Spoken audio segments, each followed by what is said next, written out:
बिस्मिल्लाहिर्रहमानिर्रहीम। आज हम पढ़ेंगे class 10th chapter number 6 triangle का थ्योरम। फर्स्ट थ्योरम है थ्योरम 6.1। ठीक है, तो देखो थ्योरम के स्टेटमेंट में क्या बोल रहा है। If a line is drawn parallel to one side of a triangle to intersect the other two sides in distinct points, the other two sides are divided in the same ratio.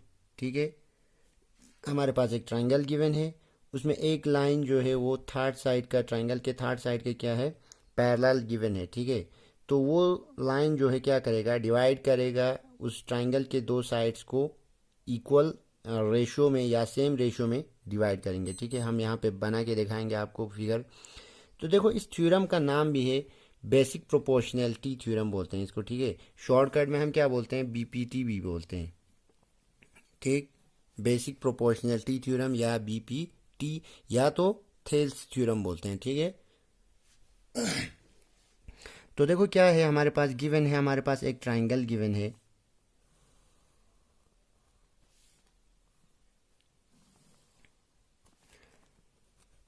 जो जो given है वो हम यहाँ पे draw करेंगे। एक triangle given है, ठीक है, और एक लाइन है जो पैरेलल है थर्ड साइड के। तो मैं देखो थर्ड साइड यानी बीसी के पैरेलल एक लाइन ड्रॉ करता हूँ यहाँ पे, ये वाला।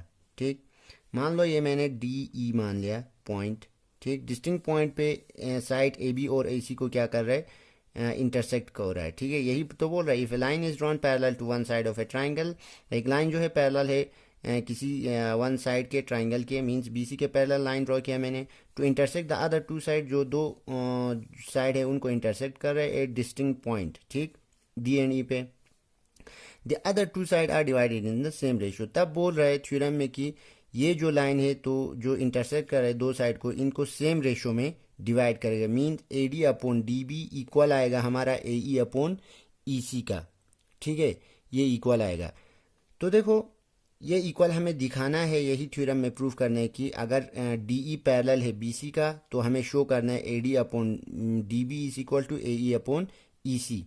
इसके लिए हमें कंस्ट्रक्शन करना पड़ेगा। देखो कंस्ट्रक्शन कैसे करना पड़ेगा, यहाँ पे हमें परपेंडिकुलर ड्रॉ करना पड़ेगा। ठीक, इस साइड पे डी से पॉइंट डी से हमें परपेंडिकुलर ड्रॉ करना पड़ेगा। इस साइड पे हमें क्या करना पड़ेगा, एक परपेंडिकुलर ड्रॉ करना पड़ेगा। प्रूफ करने के लिए यही हमारा कंस्ट्रक्शंस करना पड़ेगा। ठीक है, मान लेते हैं हम ये पॉइंट एम है और ये एन है, तो हमने क्या किया, E M perpendicular on A B and D N perpendicular on A C, ये ड्रॉ किया। और ये ज्वाइन करना पड़ेगा हमें, डी सी ज्वाइन करना पड़ेगा और बी ई को भी हमें क्या करना पड़ेगा, ज्वाइन करना पड़ेगा। ठीक है, तो देखो सबसे पहले जो जो गिवन है हम वही लिखते हैं।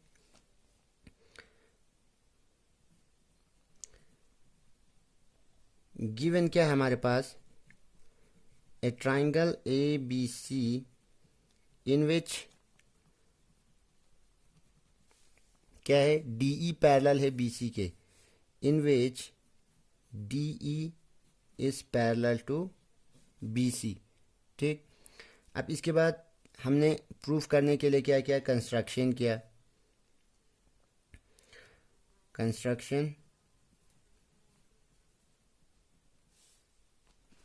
कंस्ट्रक्शन किया हमने, E M draw E M perpendicular on A B पे परपेंडिकुलर ड्रॉ किया, and D N perpendicular on A C, and join D C and B E. ठीक, यही चार कंस्ट्रक्शन किया हमने। यहाँ पे डी एन परपेंडिकुलर ड्रॉ किया ए सी पे, ई एम परपेंडिकुलर ड्रॉ किया ए बी पे, और डी सी ज्वाइन किया, बी ई ज्वाइन किया। ठीक, अब देखो टू प्रूफ क्या करना है, प्रूफ हमें क्या करना है, रेशोस इक्वल लाना है, सेम लाना है। ठीक है, मीन सेम दिखाना है। क्या, A D upon D B equal दिखाना है ए ई अपॉन ई सी। ठीक, तो ये हमें प्रूफ करना है। तो प्रूफ स्टार्ट करते हैं यहाँ से। प्रूफ देखो प्रूफ करने से पहले आपको एक चीज़ पता होना चाहिए। देखो क्या है हमारे पास ट्राइंगल का एरिया क्या होता है, किसी ट्राइंगल का एरिया निकालना है तो देखो क्या होता है हमारे पास, मान लो ये ए बी सी है, इस ट्राइंगल का हमें क्या निकालना है, एरिया निकालना है, ठीक है। तो कैसे निकालते हैं इस ट्राइंगल का एरिया? एरिया ऑफ ट्राइंगल क्या होता है हमारे पास, half into base into height, यही तो होता है। तो देखो बेस और हाइट कौन सा होगा, हाइट मान लो हम यहाँ पे ड्रॉ कर रहे हैं, ये परपेंडिकुलर लाइन ड्रॉ करेंगे, उसी को हम क्या कहते हैं, हाइट कहते हैं। 90 डिग्री होना चाहिए साइड के साथ। तो देखो जिस साइड पे परपेंडिकुलर या हाइट ड्रॉप हो रहा है उसी साइड को हम क्या कहते हैं, बेस कहते हैं। तो इस ट्राइंगल का एरिया क्या आएगा, हाफ इंटू बेस क्या आएगा, बी सी, और हाइट कौन सा है, ये मान लो पॉइंट डी है तो ए डी आएगा, ठीक। ये आ गया एरिया ऑफ दिस ट्राइंगल, ठीक। अब देखो हमारे पास ऐसा ट्राइंगल भी हो सकता है जिसमें हम हाइट, मान लो ये हमारा 90 डिग्री नहीं है, ठीक है। एक ट्राइंगल ऐसा है जिसमें ये देखो हमारे पास हाइट वाइट कुछ नहीं है। तो हमें इस ट्राइंगल का एरिया निकालने के लिए, मान लो ए बी सी ट्राइंगल है, इस ट्राइंगल का एरिया निकालने के लिए क्या करना पड़ेगा, सबसे पहले तो हमें हाइट ड्रॉ करना पड़ेगा, ठीक। देखो मैं यहाँ पे परपेंडिकुलर ड्रॉ कर रहा हूँ, ठीक। यहाँ से ये आ गया मेरा 90 डिग्री, ठीक है। ये मैंने क्या किया, सबसे पहले परपेंडिकुलर ड्रॉ किया। मान लो ये पॉइंट क्या है हमारा, डी है। तो ऐसे ट्राइंगल का जिसमें हाइट गिवन नहीं है तो हाइट हम खुद ही ड्रॉ करना पड़ता है उसमें। और एरिया कैसे आएगा, area of triangle, area of triangle A B C, इस केस में क्या आएगा, हाफ इंटू बेस। अब देखो बेस क्या बनेगा, बेस बी सी बनेगा। अगर बी डी ले ले पूरा बेस तब तो पूरा ए बी डी ट्राइंगल का एरिया आएगा। हमें एरिया किसका निकालना है, सिर्फ ए बी सी का, इस ट्राइंगल का एरिया निकालना है। तो देखो बेस कौन सा लेना है, बी सी लेना है। हाइट कौन सा आएगा, हाइट लेकिन ये आएगा, ठीक, जो साइड के साथ 90 डिग्री बना रहा है वही आएगा, ए डी आएगा, ठीक है। तो ये आ गया हमारा एरिया ऑफ ट्राइंगल, इस ट्राइंगल का एरिया। ऐसे ट्राइंगल का जिसमें हमें हाइट पता नहीं हो, मीन्स हम बाहर भी हाइट बना सकते हैं, ट्राइंगल के बाहर भी हाइट क्या कर सकते हैं, ड्रॉ कर सकते हैं। लेकिन उस केस में बेस को हम ये लेंगे, जिस साइड पे बेस, ट्राइंगल कौन सा ले रहे हैं उसी का बेस लेंगे, ठीक है। ये वाला एरिया किस ट्राइंगल का निकाल रहे हैं उसी का। तो देखो ये आपको इसमें यूज आएगा, ठीक है। तो देखो यहाँ पे क्या आ रहा है, सबसे पहले तो हमें A D upon D B निकालना है, A D upon D B. तो इसके लिए देखो सबसे पहले हमें ये वाला ट्राइंगल लेना पड़ेगा, A D E, area of triangle A D E, ठीक। Area of triangle A D E क्या आएगा हमारे पास, half into base into height आएगा, ठीक है। देखो मैं यहाँ पे लिख के रखता हूँ, एरिया ऑफ ट्राइंगल क्या आएगा हमारे पास, half into base into height, यही आएगा। तो देखो हाफ, ये वाला triangle A D E, half into base, height तो ये अगर हम ये वाला हाइट मान ले ई एम, तो बेस कौन सा आएगा, ए डी। तो half into base into height E M, ये आ गया, ठीक है। सिमिलरली क्या आएगा हमारे पास, एरिया ऑफ ट्राइंगल, ये एडी हमने यहाँ पे इस ट्रायंगल वाले को लिया एडी लाने के लिए, और बीडी लाने के लिए कौन सा ट्रायंगल लेना पड़ेगा हमें, बी डी ई ने लेना पड़ेगा, ठीक, बी डी ई ट्रायंगल, ठीक है। इस ट्रायंगल का एरिया कैसे निकालेंगे, देखो अब भी पहले जो हमने बताया वैसे ही आएगा। इसमें देखो हमें हाइट का, यहाँ ट्रायंगल के अंदर ही हाइट तो है नहीं, तो हाइट बाहर देखो यहाँ पे ये वाला हाइट लेना पड़ेगा, ठीक। तो क्या आएगा, हाफ इंटू बेस, बेस कौन सा होगा, बेस जिस साइड पे हाइट बन रहा है, लेकिन पूरा बेस ये यहाँ तक जहाँ तक हाइट बन रहा है वो नहीं लेना है, जो ट्रायंगल का एरिया निकाल रहे हैं उसी का मतलब बेस लेना है। तो बी डी आएगा, ठीक, इंटू हाइट कौन सा आएगा, ई एम आएगा, ठीक है। ये आ गया। अब देखो इन दोनों को हम डिवाइड करते हैं, ठीक है। दिस इम्प्लाइज, या तो इनको इक्वेशन मान लो, ऐसे ही डिवाइड कर देते हैं हम, area of triangle A D E divided by area of triangle B D E equal क्या आएगा, अगर इन दोनों को डिवाइड करते हैं तो ऊपर half into A D into E M divided by नीचे बी डी का वैल्यू आएगा half into B D into E M. तो यहाँ से ई एम कैंसिल हो रहा है, हाफ हाफ कैंसिल हो रहा है, क्या बचेगा हमारे पास, A D upon B D, यही बचेगा। ठीक है, दिस इम्प्लाइज क्या हो रहा है हमारे पास, area of triangle A D E divided by area of triangle B D E किसके इक्वल आ रहा है, A D upon D B के इक्वल आ रहा है। ठीक, इसे मान लेते हैं इक्वेशन नंबर फर्स्ट।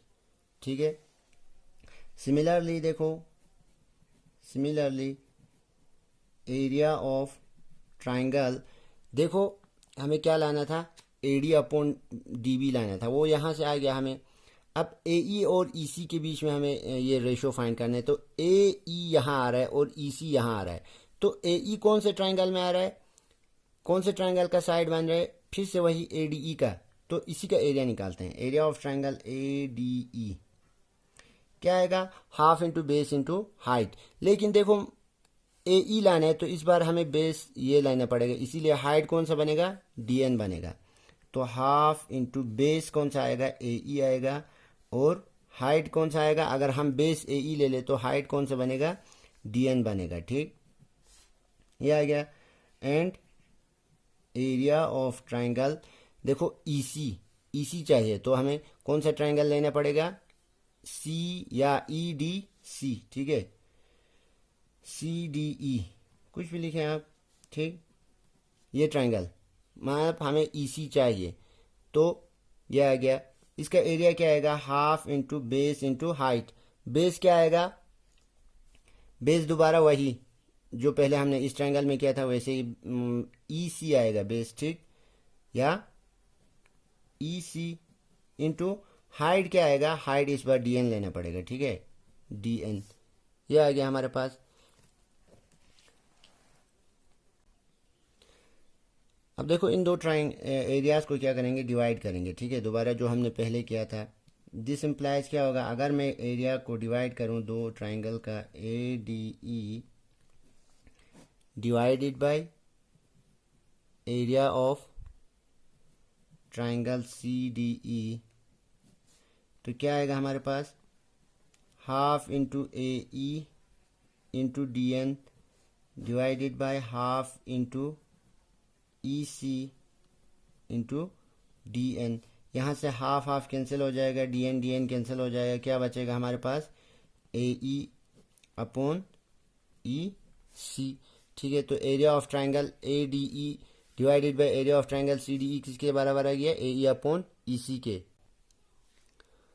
तो देखो क्या आ गया, area of triangle A D E upon area of triangle C D E किसके बराबर आ गया, ए ई अपॉन ई सी के। इसे हमने क्या किया, इक्वेशन नंबर सेकंड मान लिया। ठीक है, अब देखो इस फिगर में हमारे पास क्या है, हमें दिखाना क्या था, यही इक्वल दिखाना था, A D upon D B equal A E upon E C, ये इक्वल दिखाना है। ठीक है, तो देखो इस फिगर में क्या है हमारे पास, ये ट्राइंगल जो है डी बी डी ई ये वाला ट्राइंगल और ई डी सी ये वाला ट्राइंगल, दोनों क्या है, सेम बेस पे है डी ई पे, और between same parallel line D E और बी सी के बीच में है। ठीक है, between D E and B C दोनों पैरेलल है। तो हमने 9th क्लास में एक थ्योरम पढ़ के आया था, triangle on the same base and between same parallel line are equal in area, उनका एरिया क्या होता है, इक्वल होता है अगर ऐसा हो तो देखो क्या लिखेंगे, नाउ वी ऑब्जर्व दैट, क्या हो रहा है हमारा यहाँ पे, ट्राइंगल डी ई बी, ठीक, एंड ट्राइंगल यहाँ पे क्या लिया था, सी डी ई। ठीक, C D E lie on the same base, दोनों एक ही बेस पे है, सेम बेस पे, बेस क्या है, डी ई है, and between same parallel line. ठीक है, दोनों सेम पैरेलल लाइंस के बीच में है। देखो पैरेलल लाइंस कौन सा है, D E and B C. ठीक, तो देयरफॉर क्या होगा, इन दो ट्राइंगल्स का एरिया क्या होगा, इक्वल होगा। DEB या DEB, यहाँ पे हमने नेम अलग लिया, ठीक है, equal to area of triangle CDE। ये दो क्या होगा, इन दो ट्राइंगल्स के एरिया इक्वल होगा, क्योंकि ये थ्योरम हमने 9th क्लास में पढ़ के आया था, ठीक है। तो यहाँ से इक्वल आएगा। तो अगर मैं देखो, मान लो यहाँ पे मैं क्या करूँ, इसमें ये वाला एरिया पुट करूँ, ठीक है, from equation second, therefore from equation number second we get क्या आएगा, area of triangle ADE divided by CDE। इसके जगह पे मैं DEB लिख सकता हूँ। DEB हमने यहाँ क्या लिया था, BDE लिया था, ठीक है, एरिया ऑफ ट्राइंगल BDE। तो यहाँ पे मैं नाम चेंज कर देता हूँ, BDE, चलो ठीक है, यहाँ पे लिख देता हूँ मैं एरिया ऑफ ट्राइंगल BDE, ठीक। यह आएगा हमारा AE अपॉन EC, ठीक है। क्या किया देखो, मैंने यहाँ पे सेकंड में CDE था, इसके जगह पे मैंने क्या किया, DEB किया, ठीक है, या BDE, आप कुछ भी रख सकते हैं यहाँ पे नाम। ये क्यों किया, क्योंकि दोनों एरिया क्या है, इक्वल है, ठीक है। इसे मान लेते हैं इक्वेशन नंबर थर्ड। अब देखो इक्वेशन थर्ड और सेकंड को आप कंपेयर करो, सॉरी इक्वेशन नंबर थर्ड और फर्स्ट को आप कंपेयर करो। यहाँ पे फर्स्ट है इक्वेशन नंबर फर्स्ट क्या हमारा, area of triangle ADE upon BDE is equal to AD upon DB। यहाँ से थर्ड में क्या आएगा, area of triangle ADE upon area of triangle BDE is equal to AE upon EC। तो फिर से वही from equation first and third we get क्या आएगा, अगर दोनों का लेफ्ट हैंड साइड इक्वल है तो क्या आएगा हमारे पास, राइट हैंड साइड इक्वल आएगा, मीन्स AD अपॉन DB इस इक्वल टू क्या आएगा, AE अपॉन EC, ठीक। तो ये आ गया, ये हमारा क्या हो गया, प्रूफ हो गया। प्रूफ क्या करना था, यही करना था, AD upon DB is equal to AE upon EC करना था, ठीक है, यही प्रूफ करना था। ये प्रूफ हो गया। तो देखो बस ये थ्योरम्स आपको एक्सरसाइज में क्वेश्चंस करने के लिए वहाँ पे यूजफुल होगा। थ्योरम क्या बोल रहा है, फिर से दोबारा एक बार कहता हूँ, अगर किसी ट्राइंगल में एक लाइन है जो दो साइड्स को डिवाइड कर रहे, डिस्टिंक्ट पॉइंट पे इंटरसेक्ट कर रहे हैं और वो पैरेलल है थर्ड साइड के, तो वो क्या करता है, दो साइड्स को इक्वल रेशियो में या सेम रेशियो में डिवाइड्स करता है, ठीक है, means AD upon DB is equal to AE upon EC। ये था आपका थ्योरम 6.1। अब इसके बाद आएगा आपका थ्योरम 6.2 इसी का कन्वर्स होगा, ठीक है, वो हम नेक्स्ट लेक्चर में पढ़ेंगे।